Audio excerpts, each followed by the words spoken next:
I'm going to give y'all the 4 keys, and then I'm going to tell you how I arrived to them. So for those of you, I'm going to give you the spelling of my name in case you want to incorporate that when you write your paper. My name's Deandrea Simmons, and it's spelled D-E-A-N-D-R-E-A,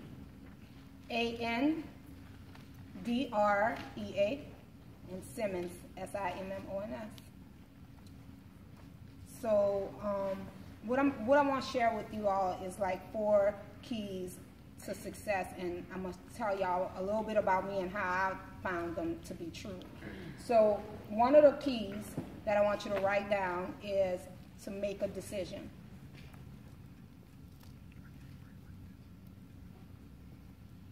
And then your next second key will be to make a commitment.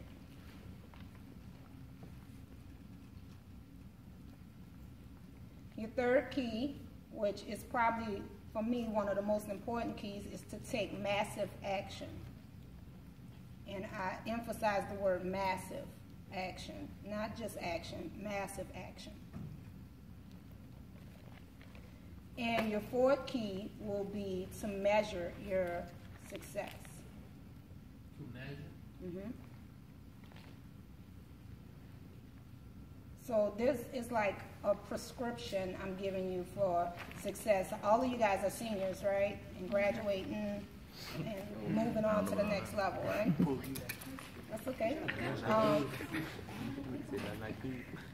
So listen up, guys. This is how I found this to be true. A little bit of my story is that when I was like 13 years old, I became pregnant. And by the time I was 14 years old, I gave birth to a little girl. And I didn't stop there. By the time I was 16, I had a son. So much younger than a lot of you all in here. I was 16 years old with 2 babies to care for. So in the beginning, when I had my first daughter and I was in school like you all, I didn't take school very serious. I was pretty popular, and I wasn't worried about my grades and what was coming next. And I didn't see past graduating. Out the very furthest I saw was what was going on the weekend, what's happening this weekend. Although I had my sister in that side of my family who did tell me, get your education, I just wasn't trying to hear it. I wasn't interested. I'll deal with that when that time comes. Well, by the time I had both kids, I did love my kids enough to change some things about myself. Like I did change like the people I was hanging out with because I was a mother now. But I still didn't put education up front. And I was living in this little bitty hood on the West Bank when I had those kids. I don't know if y'all familiar with a little set called Mary Poppins. Anybody heard of it? You don't need to know about it. It is a small neighborhood of hopelessness to this day. It's still like that to this day. Very dysfunctional. The whole setup is just a bunch of dysfunctional people where having children that young was very common and very normal. Nobody thought anything of it. People getting robbed, going to jail, running into people's houses. I mean, it was everything that was set up for just a disaster, for people not to go nowhere. No one was trying to achieve nothing in this neighborhood, and it is still like that to this day. Because sometimes I take my kids to ride back there and show them what I worked so hard to get them away from. So I did know that I didn't want my kids to remember that, so I knew I had to change something. I knew I had to get out of this neighborhood environment. And so I did that. I worked, I lied on an application at 16. Back then, you used to fudge your little year. You can't do that as much now. But I was only 16, so I fudged the year to make it that I was at least 18 and could get hired somewhere. Started working, got out of Mary Poppins neighborhood. I did go on to get married. I even went on to open a very successful flooring business where we did countertops and cabinets and granite and, you know, the whole remodeling of homes. That business was very, very successful until it wasn't. And then I went bankrupt. I lost both homes that I had purchased. I lost the business, and I lost my husband. My husband left me bankrupt with the kids and everything. So, I'm gonna write that book. But so here's where these keys kind of stepped in for me. Well, at the time that I'm going through all this, all at the same time, all this is happening simultaneously. I'll never forget it. The lights was in jeopardy of being turned off, disconnected, and I was just didn't know. I mean, I didn't have any money. Here I'm in an over 3,000 square foot home, and my light's about to be disconnected. So my son's grandmother called me, and she said, "I have a job for you." And I was like, "Oh, great, Lord, heard my prayers. Yes, thank you." So she said, "I have a job for you at Nassau." She said, "I want you to take your resume, and I want you to go see Miss So-and-so and bring a copy of your diploma, your bachelor's degree." I was like, "Wait, I didn't go to college." She was like, "That's okay, because you did own a business, so we can use that experience. Well, bring a copy of your high school diploma." I was like, "Well, I don't have that either." So she was just like in complete awe, like, "You don't have your high school diploma?" You know, all this time she didn't remember that I actually had dropped out of school. I decided to take another route. So she said, "Well, I'm sorry, Deandrea." She said, I'm not going to be able to give you the job." She said, I'm just not going to be able to do that for you. There's no way around it. You have to have at least a minimum of this." So I said, "Okay," and I hung up the phone. I mean, tears in my eyes. I sat there, "I understand." I played big girl while I was on the phone. Before I could hang that phone up, the tears was already falling down my face. I got on my knees, and I made a decision right then and there that I'm never, ever, ever going to not be able to provide lights or food for my children because I need a piece of paper that tells them that I am qualified for their job. So I did go back to school, and I did get my GED, and I did go enroll myself into Tulane. I graduate this fall, and I am pursuing law. I'm going to go to the law school. But I made that decision, you know, and I got very, very committed in that decision. And being committed meant I had to start letting some people go out my life. I had to start letting certain family members, they couldn't use me no more. I had to start letting certain friends know that I can't hang no more. I just had to start setting a standard for success and let those around me know that if they weren't supporting that idea, that I can't be with them anymore. Because people tend to bring you down, and I was doing that. I was finding myself bringing my standards down just so they could be comfortable, because I didn't want to offend them. But I started setting my standards higher, and now they had to come up here. And guess what? Everybody, when you start setting a standard, a higher one, everybody ain't going to like that. And they're going to tell you who you think you are. Oh, she thinks she's better than somebody. I remember when she was in Mary Poppins. Well, I mean, you will be surprised the people and the family members who will tell you that instead of go, "Oh, that's good you're trying to do that. How can I help?" They will literally put you down for trying to achieve success. And I had to start making a decision that, you know, I just was not going to allow certain people to be even interacting with me who wasn't pushing me on to my next level. Then the next thing I did, I had to start taking massive action, and I still use this to this very day. It got me through then, and it gets me through now. Even being a realtor today, every day I'm doing something towards my business or my goal. Once you decide what you're going to do, once you commit and set those standards, you have to be daily doing something. Not once a week, not once a month, not when you feel like it, because most times you're not going to feel like it. But every day you have to be committed to, I did X, Y, Z today. When you lay down at night, you should be able to think of at least 2 things you did towards that goal. Whether it's looking for a job, 2 places you put, at least that's a minimum.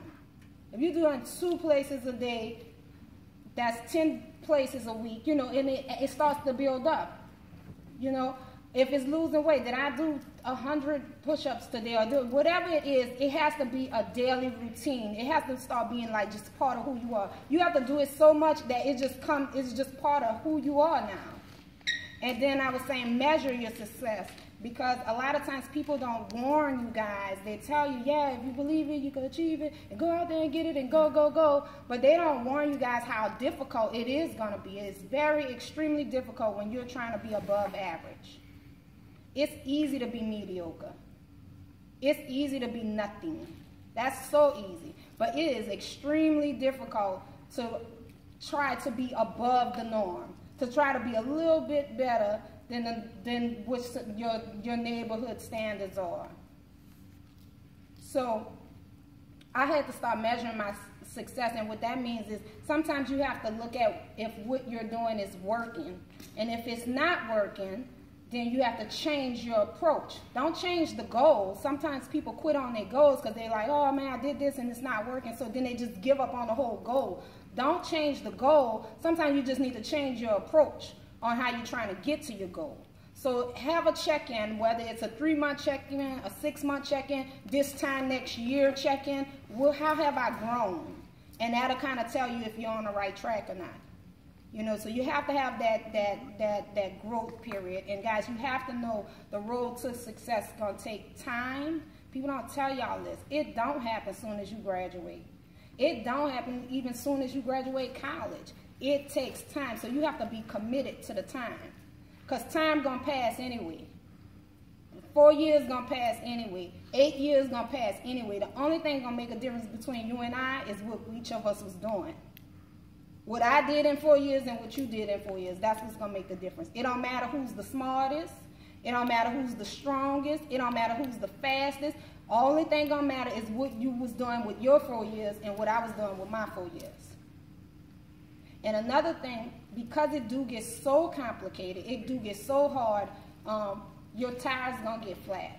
Your rent going to be due. All kind of stuff going to come up. You're going to feel sick. You're going to be tired. All kind of just things coming up. Somebody called and told you you're fired or whatever. Things going to come up. One of the main things while it's hard is to not quit. Keep going. Because you will beat half of your competition if you just keep going. Because the majority of the people quit. As soon as something gets too tough, too hard, take a little more effort, you got to read that thing one too many times, they quit. So you'll beat half of your competition. You ain't even got to be smarter than them. You'll beat half of them out just by outlasting them, outworking them. You done eliminated so many people. And expect it to be a little challenging. Be surprised when it's easy. Be like, oh, this is too good. This is too easy. Be shocked at that, but expect it to be difficult. Expect to get some rejections. Expect to even fail. The key is to learn from the failure, not kind of keep failing. Just, okay, how could I have done that? One of the girls in the other class asked me, when my husband left, was I bitter? And was I mad with her? And I told her no, 2 reasons. One is because we do have a daughter, we co-parent together. And the second reason was because the difference between leaders and followers is leaders, we take responsibility. I took responsibility for not being in a position where I had my education to fall back on. I could sit around and make a bunch of excuses and blame him, blame him, blame him. What good is it going to do? I can make excuses or I can make commitments. And I decided to go with the commitments. Ain't no sense in being bitter. I ain't mad. Matter of fact, I forgive you. You don't even know what you did. You actually made me stronger. And that's the difference. Followers or people who are not winners, they will have 100 excuses.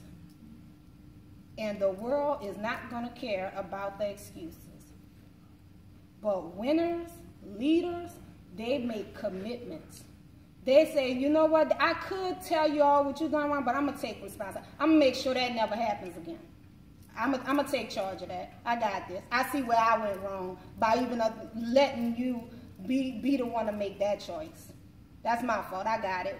And we strap up our boots and we keep it moving. So that's the difference right there. And that you'll know which one you are if you're making excuses or commitments. Your homework late because you don't have reminder.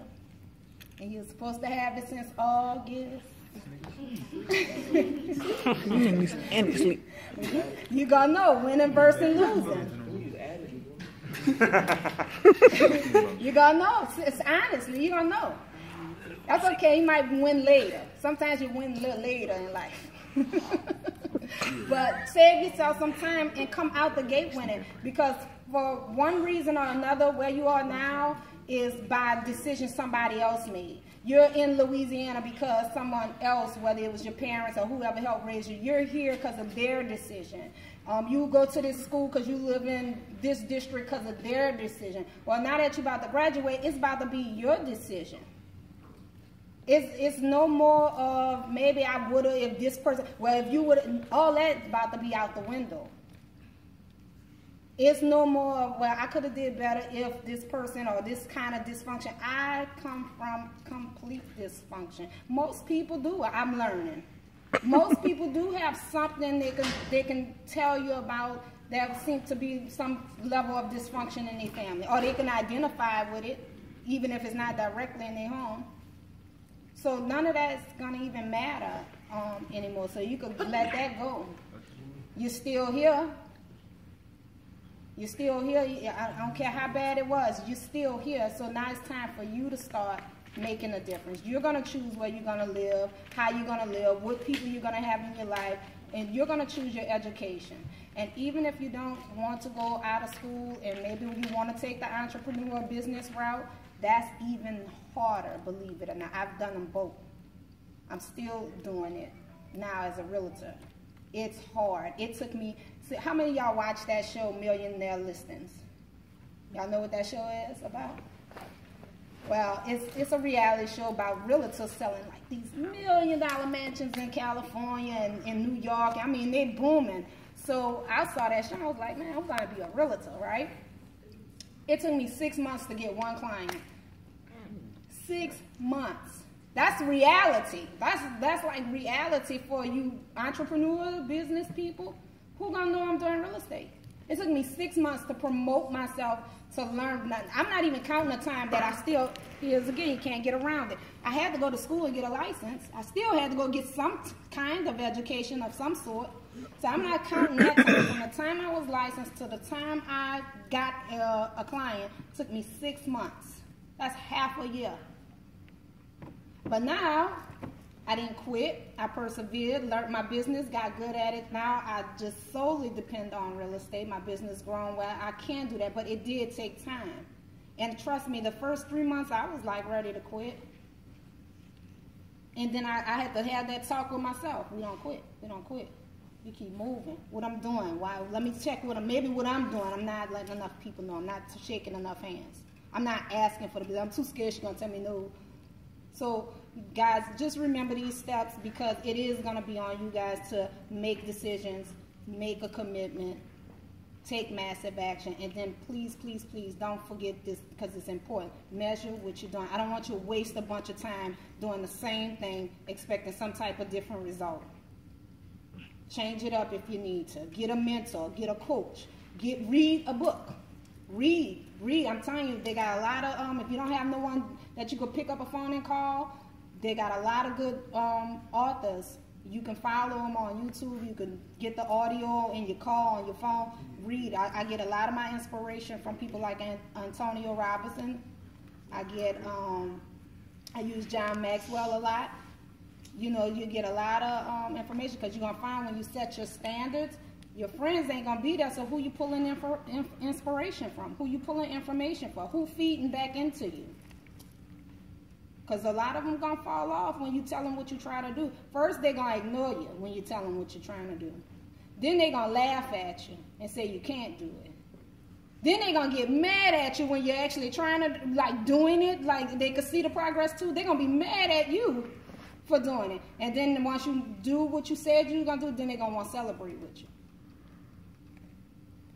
It's going to be amazing. You remember I told you this, because I lived it. I wish I had someone to really break that thing down and not just give me the surface. Dream it and achieve it. Go. That wasn't enough. So I'm telling you from experience, I hope when y'all graduate, y'all remember this. I hope when you're in college and you're getting the hard days, you got the flat tire, or you got too much studies, you're feeling overwhelmed, just remember this, the hard parts. Keep going. All right? Okay. Any questions? Hold on, my man. Got a question right here. Like, how your business going?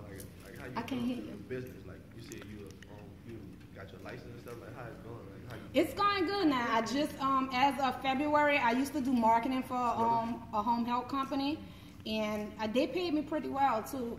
And I decided to go ahead and let that go to continue to pursue, real estate, because my business had took off enough for me to do that. And while I prepare myself for law school. You got like business that you own that you like? I'm an agent with Keller Williams. Any other questions? Ask me questions. I like questions. You got a question? What you about to say? No. Anybody? Questions? Nothing you want to know? It could even be. I get a lot of questions about the having kids early thing. So it could even be. You still talk to your ex-husband? Like. Yeah, we got the 9-year-old together, so I have to talk to him. So did the lights get cut off? No, they didn't get cut off. No, I mean, God works in mysterious. Even though the business had closed, I paid a lot. I ended up, a client needed me to design a backsplash for her, so it just happened that way where it didn't. Some of my last little trickling clients from the flooring business was still calling me, and she just popped up and gave me the gig right in time. What made you open the flooring business that you first had? And honestly, it was the ex-husband idea. In the beginning, it was prior to Katrina, so it wasn't like a Katrina thing. He was working at a flooring company, and I was learning a lot about the flooring business through him, and we had started a small little construction company. And then after Katrina, I was already working at this place called ProSource as a designer, like standing in as a designer, and a matter of fact, I learned the business about him, but I'm the one told him we need a store, and we opened up a store because I had gained so much clients from designing kitchens for him and stuff. So did you go bankrupt, or did your husband go bankrupt? But see, I went bankrupt because it was all in my name. Oh. Then he left for that messed up. You should have slapped it. Wait, so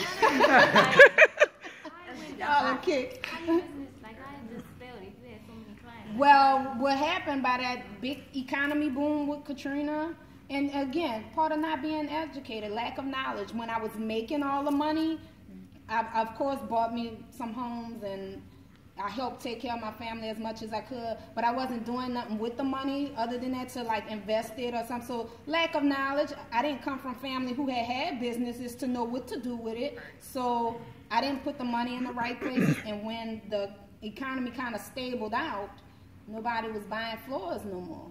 The floor business just it went up, and then it just went down. You didn't need a whole business to do it anymore. So anybody who was in construction had to fall back. Anybody else? How much you was making? With the flooring business? Yeah. I did pretty well for myself. I don't want to incriminate myself, no. I did pretty good, for myself. I was able to. I had 2 homes I had purchased by that time I was 25, and very nice homes I had. I also had a timeshare in the Atlantis, Bahamas I had purchased. So I had some things when I was vacationing quite often. I wore the best of everything. I drove very nice cars. I was like, what else I need, So, but I needed that education because life happens. Life happens, and you're not prepared for it. That's what ended up happening. Did you lose your cars and stuff too? I did.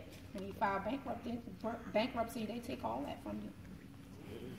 They don't make sure you're bankrupt. So what you was left with?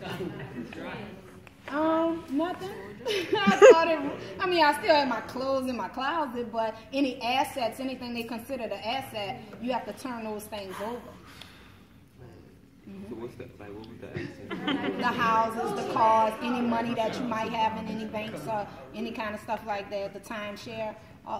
Let me get all that from you. What you was living at? I ended up renting me a place.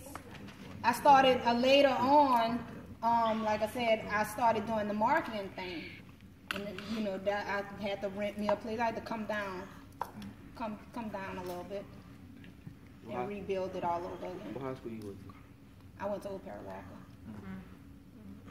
I'm sorry. What's up, I went, What you said? What you did after you dropped out of school? Like, where you worked at? I worked a bunch of different jobs. Like, when I lied on the application, I got a job at Marshall's. That lasted for a year before they found out the truth about my age. Oh. And they fired me for falsified application. And just from there, you know, I was doing different little jobs. For a period, I worked at English Turn. I had about 3 jobs in that one job at English Turn. I was doing all kind of, whatever I could do. I always had a good work ethic. In that gated community? Yeah.